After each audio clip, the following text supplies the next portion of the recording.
O pessoal tá falando muito da sua relação com o Olavo de Carvalho e se teve algum rompimento ou alguma. O Olavo é complicado, né, cara? Você era mais próximo dele? Como que era a sua relação? Não, então, é Porque eu, igual. eu, eu vi ele ficando malucão. Sei lá se ele sempre foi assim, eu nunca vi. Mas, cara, não- é, eu tinha uma certa simpatia e de repente isso desapareceu totalmente. Quando eu li os livros dele e tal. Qual era a sua relação com ele? Então, esse é o tipo de coisa, né, que as pessoas olham de fora e cada um cria uma fantasia Cria uma, também, uma narrativa uma toda. narrativa e tal, e que serve para polarizar, né? É, Porque o, o Olavo está muito mais próximo do bolsonarismo. Eu estou aqui exercendo meu papel de jornalista, vigiando qualquer governo, né, o governo federal. Eu sempre atuei no âmbito nacional. Agora estou fazendo um programa até local no Rio de Janeiro também, então estou atuando ali num âmbito local, mas o meu âmbito como colunista, comentarista, âncora, sempre foi nacional, né? é. É, e o Olavo está aí é, aliado ao bolsonarismo e, e eu organizei o livro dele. O que eu ia dizer, né, porque eu estava fazendo essa analogia com esses binarismos e tal, é Sei. que você tem petista, por exemplo, que aí fica me associando ao Olavo, e aí você entra na rede social, o Olavo está lá me atacando. É, Entendeu? Então não tem. colocou até apelido pra você, porque quando ele odeia uma Bota para pessoa. todo É, ele mundo e bota. tal. Mas Se ele isso odeia, aí faz não tem por parte. que entrar nesse tipo de mérito, né? O que eu falei a respeito de divergências existem no Ah, debate tá. público Mas você e falou que. ataques, crimes contra a honra, Ah, ou ameaças eventualmente e tal, mas tudo aconteceu isso por vai, parte dele ou não? tudo Ou não isso chegou a. vai para a justiça, Mas chegou a esse vira a ponto ser com ele que eu não. processo judicial. Todos os ataques que eu recebo são encaminhados para os meus advogados, Não, todos mas a eles. parte E dele. os meus advogados decidem o que vão Ah, fazer. tá. Aí é cada caso específico. É, Mas no caso do Olavo, teve algum ataque ou simplesmente essas não, brincadeiras? não, Tem volta e meia. tem Ah, tá. ataques, sem dúvida. Tem dele, tem de vários outros militantes e tal, que estão nesse papel que eu estava descrevendo Entendi. antes aqui.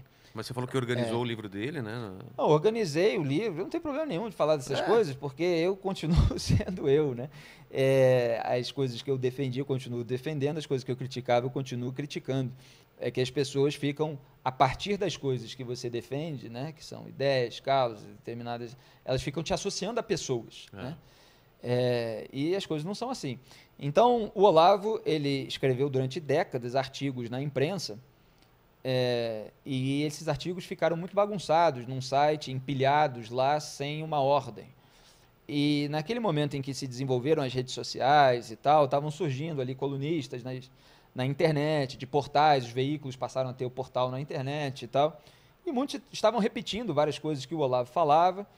E o Olavo teve uma atuação nesse momento em que a esquerda estava no poder e até percebendo na raiz a ascensão de uma esquerda, como acabou sendo a esquerda petista, a partir daquelas ideias que circulavam no meio universitário e tal, e trazendo alguns autores que descreviam esses processos, né, como Antônio Gramsci, e que pregavam certo tipo de militância, se infiltrando nos chamados centros disseminadores de ideia da sociedade, que são a própria mídia, o sistema de ensino É. e tal, show business, essas coisas.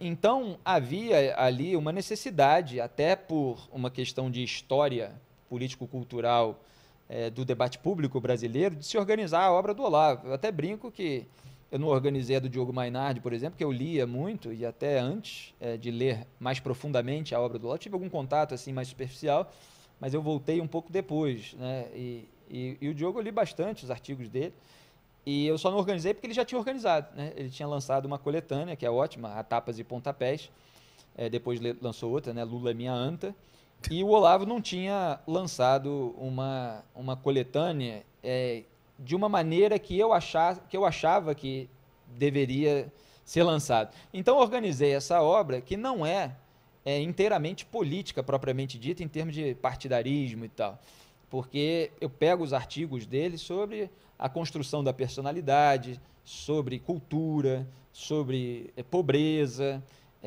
sobre vocação, sobre conhecimento. Então tem várias coisas ali que são questões existenciais, sociais, culturais. Aí depois ele entra, eu fiz essa divisão temática por capítulos, né? E depois entra ali numa descrição do que é a democracia, quais são as forças que atuam dentro de uma democracia saudável, dentro de uma democracia doente, o que acontece e tal. Então ele tinha ali artigos educativos nesse sentido, né? Só que ele tinha uma atuação como analista, como opinador e tal, que lidava com aquelas pessoas que estavam naquele período histórico no poder, Claro. e tal, atuando. E ele de fora. Exatamente. Então são várias camadas ali dentro da obra dele. Essa própria reunião de artigos e tal é uma camada de crítica cultural. Ele tem outras ali de filosofia, de história da filosofia dentro da obra dele. Mas essa camada eu achava que precisava ser organizada. Esses artigos eu considero até hoje muito bons, esses existenciais, sociais e tal, etc. E tinha ali os artigos a respeito dos governos do PT, a respeito da própria cobertura da imprensa brasileira em relação ao debate público americano. Tinha algumas coisas mais específicas, né, sobre o Obama e tal, não sei o quê, mas tinha a questão geral, né, em relação ao debate público, qual é o elemento que falta, qual é o elemento que poderia entrar.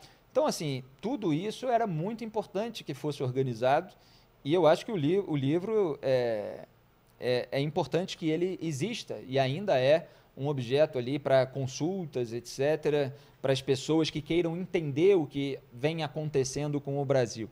Agora, o livro não tem nada a ver com a figura em si do Bolsonaro diretamente, embora você possa encontrar ali elementos e tal que mostram que havia um espaço ali para o surgimento de uma figura, eventualmente como o Bolsonaro, e aí cada um faz a sua análise.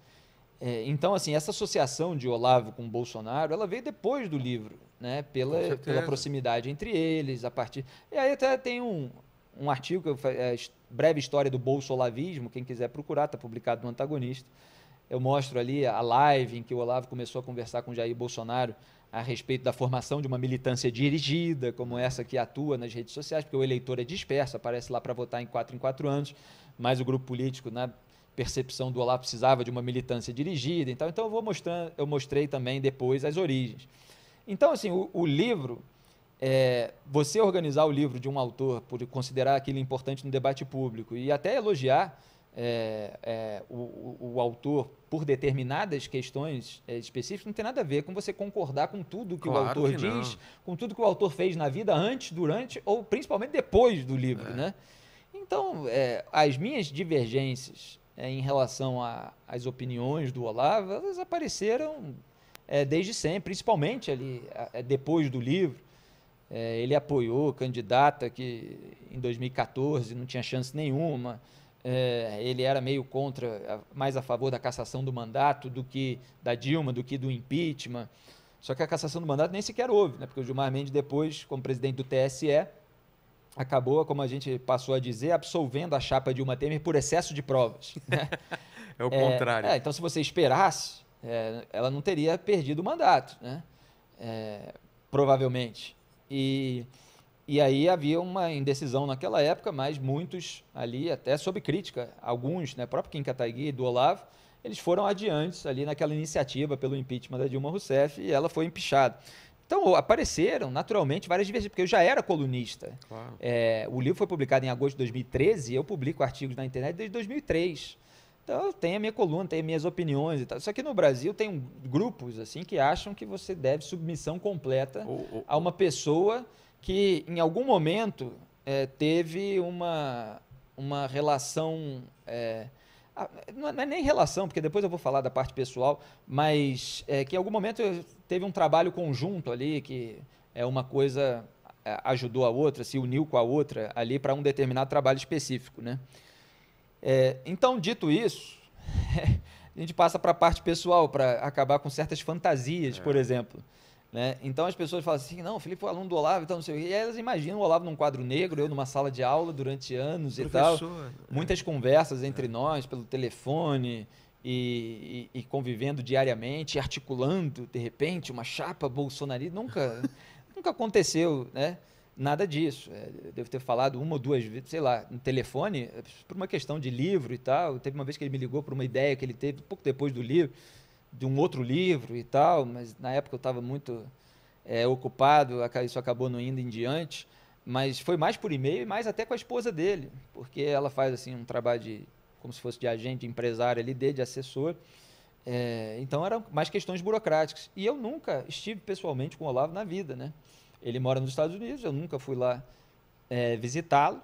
Eu era simplesmente um leitor da obra dele, como de vários outros colunistas, que organizou o livro, porque eu achei necessário, porque vários artigos ali eu gostava de mostrar para pessoas próximas e tal, porque eu considerava bastante descritivos da realidade em torno, naquele momento, alguns atemporais e alguns sobre aquele momento, né? Então, eu organizei o livro, mandei projeto para ele por e-mail, né, passando por uma outra pessoa, e ele me respondeu interessadíssimo. Ele estava sendo publicado por uma editora menor do que o Grupo Editorial Record, né, que era o maior grupo do Brasil no momento, e eu já tinha apresentado o projeto para o Carlos Andreasa, então diretor executivo da Record, e ele topou. Eu já tinha o título, né, que eu dei, o mínimo que você precisa saber para não ser um idiota. Foi um sucesso em termos de marketing, absurdo, esse título, com a obra, com o próprio design da capa do Léo Iacarino, excelente e tal, com aquela o idiota ali na parte do lado do livro, né, como é que chama? Lombada do livro. E aí deu tudo certo ali em termos de venda do livro, etc. E, enfim, foi um processo ali, eu estava contando do e-mail, né? Ele gostou e tal. Ele falou, toca isso, pode fazer o livro e tal. Não sei. E eu organizei o livro foi pronto, não teve a participação direta dele na organização do livro. Eu organizei o livro a partir da obra dele, que ele passou lá décadas fazendo, obviamente. Aí eu contextualizei, escrevi prefácio e tal.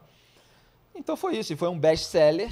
Foi um best-seller que foi levado para a rua, inclusive, por muita gente ali na época do impeachment da Dilma, mesmo o Olavo tendo essas questões relativas a impeachment, cassação de mandato. Então, teve muita atuação ali na rua, né? A militância gosta de mostrar eu próximo de cartazes daquela época, é uma coisa ridícula, porque eu era o organizador do livro, estava lá jornalista, colunista, em manifestações, cobrindo, né? Vendo o que estava acontecendo, escrevendo sobre aquilo, e aí vinha gente, né? Que gostava do Olavo, tirar foto comigo, pode tirar foto e tal, não sei o quê, eu tirava foto com eles. Mas, enfim, eu continuei tendo o meu trabalho como colunista, como jornalista, então continuei vigilante e não passo pano para sujeira. Então, corrupção para mim, em gabinete, peculato em gabinete, é coisa de bandido. Bandido tem que ser preso, não interessa se é de direita, se é de esquerda e tal, e eu não minimizo, eu não relativizo, e isso incomoda toda uma ala aí que resolveu participar de alguma forma, direta ou indiretamente, de um projeto de poder.